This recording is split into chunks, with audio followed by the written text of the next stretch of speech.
श्री नारायण। बहुत बार एक प्रश्न पूछा जाता है कि प्रकृति किस मनुष्य को साधन संपन्न बनाती है। प्रकृति के द्वारा सुख के साधन किस मनुष्य को प्रदान किए जाते हैं। तो देखिए, एक इसका बड़ा ही अच्छा इसका उत्तर है, इस जिज्ञासा का बड़ा अच्छा एक समाधान है। प्रकृति का एक शाश्वत नियम है, जो मनुष्य किसी भी क्षेत्र में, किसी भी क्षेत्र का हो, वो जब अधिक लोगों के लिए उपयोगी होने लगता है, तब प्रकृति उसे साधन बढ़ा करके देना, सुविधाएं बढ़ा करके देना प्रारंभ कर देती है। यह प्रकृति का शाश्वत नियम है। क्षेत्र चाहे जो भी हो, कार्य चाहे जो भी हो, अधिक लोगों तक जो अपनी पहुंच बनाता है और अपना ना सोचकर लोगों के सुविधा के बारे में सोचता है, उसके लिए प्रकृति साधन सुविधाएं बढ़ाती जाती। जैसे आपने देखा होगा कि एक व्यक्ति का कोई काम करने का बहुत छोटा दायरा होता है, क्षेत्र कोई भी हो, व्यापारी हो, राजनीतिक व्यक्ति हो, अथवा धर्म क्षेत्र का व्यक्ति हो, किसी भी क्षेत्र का व्यक्ति हो, अगर वो अपनी मानसिकता छोटी रखता है कि मुझे बस थोड़ा करना है, तो उस प्रकृति उसको एक थोड़ी सुविधा प्रदान कर देती है उस थोड़े के लिए। लेकिन जिनमें एक माना तीव्रता होती है, एक वेग होता है, नहीं, अनेकों तक पहुंचना है, बहुत कुछ करना है, और वो करते भी हैं, अपने लक्ष्य की प्राप्ति के लिए शरसंधान करते हैं और अच्छे से अपने कर्म का संपादन करते हैं, तो उनकी साधन सुविधाएं बढ़ती है। जो बड़े मकान, बड़े बंगले, गाड़ियां, नौकर चाकर, अन्य सुविधाएं, ये प्रकृति उस व्यक्ति को देती है जो अधिक लोगों तक उपयोगी बना है। तो ध्यान दीजिए, बिना संघर्ष सफलता किसी को प्राप्त नहीं होती है, और अगर मिली है तो वो टिकती नहीं। पूर्व पुण्य से भी किसी को प्राप्त हो जाता है साधन आदि।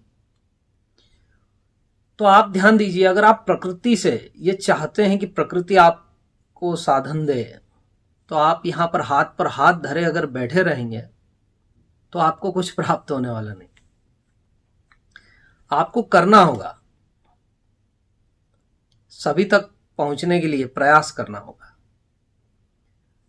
केला बेचता है कोई आदमी, फल बेचता है, और उस व्यक्ति का एक छोटा सा दायरा है, एक संतोष है उसके मन में, बस ये जो हो रहा है चलने दो। तो उसकी सुविधाओं पर प्रकृति भी संतोषी हो जाती है। जैसे ही वो सोचता है और अपने में एक योग्यता को डेवलप करता है, एबिलिटी डेवलप करता है, कैसे मैं लोगों तक अधिक से अधिक पहुंचूं, जब ये बात, ये विचार उसके मन में उठते हैं ना, तो प्रकृति उसके लिए सोचने लग जाती है कि अब इसको सुविधाओं में रखना पड़ेगा। सुविधाएं किसी को सुखी रखने के लिए या प्रसन्न रखने के लिए प्रकृति नहीं देती है, वो इसलिए दी जाती है ताकि व्यक्ति कार्य को अच्छे से कर सके, उसको थोड़ा आराम अधिक मिले, विघ्न कम हो जाए, और वो दूसरों के लिए जो उपयोगी हो रहा है उस कार्य को की बाधाएं, उस काम की बाधाएं हट जाए। ऐसा सोचकर प्रकृति उसको साधन देती है। और जब व्यक्ति स्वार्थी बन जाता है, सुख का भोगी हो जाता है, वो कार्य से मन को हटाकर साधनों पर, सुखों पर मन को लगा देता है, तो बस फिर प्रकृति फिर से सब कुछ ले लेती है। तो ध्यान दीजिए, लोकोपकारी कर्म कीजिए। आप लोगों ने सुना होगा, ये बात बहुत प्रचलित है, कई लोगों से सुनने को मिलती है कि एक पीढ़ी कमाती है, दूसरी संभालती है और तीसरी बिगाड़ देती। तो पहली जो पीढ़ी है वो कमाती है, क्यों? क्योंकि वो लोगों के बारे में सोचते हैं, वो अपनी सुख सुविधाओं का ख्याल नहीं करते।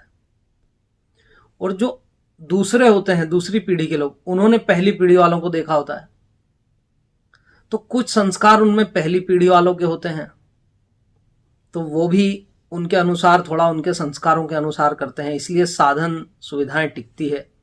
और तीसरी पीढ़ी बिगाड़ इसलिए देती है, या कहते हैं ना कि तीसरी पीढ़ी में धन संपदा कई लोगों के कुलों से चली जाती है। वो इसलिए जाती है कि तीसरी पीढ़ी का ध्यान लोगों पर होता ही नहीं है, संसार की सेवा का ध्यान होता ही नहीं है, किसी के लिए उपयोगी होने का वो सोचते ही नहीं है, क्योंकि वो जैसे ही जन्म लेते हैं और इतनी साधन सुविधाएं देखते हैं, वो उसी में रह जाता है और प्रकृति उनको छोड़ देती है और साधनहीन कर देती है। तो आप किसी भी क्षेत्र में हो, चाहे सड़क बनाते हैं, चाहे भवन बनाते हैं, चाहे कपड़ा बेचते हो, हाँ, कुछ भी करते हो, अगर आप चाहते हैं कि प्रकृति से साधन प्राप्त करें, तो ध्यान दीजिए, आपको लोगों तक पहुंचना होगा, उपयोगी होना होगा। इससे ऊपर एक बात है, सेवा और परमार्थ, ये बहुत ऊंची बात है। परहित बस जिसके मन माही, तिसको जग कुछ दुर्लभ नाहि। जो अपने मन में पूर्णतया परहित की भावना को रख लेता है, उसके लिए तो संसार में कुछ भी दुर्लभ नहीं होता। तो इस बात पर ध्यान दीजिए, केवल अपने लिए न जिएं, औरों के लिए जिएं। साधनों का विचार न करें, हम औरों की क्या सेवा कर सकते हैं, हम ये विचार करें। हम परमार्थी भाव रख करके जिएं, तो प्रकृति का आशीर्वाद मिलेगा और परमेश्वर का भी आशीर्वाद मिलेगा। श्री नारायण, श्री नारायण।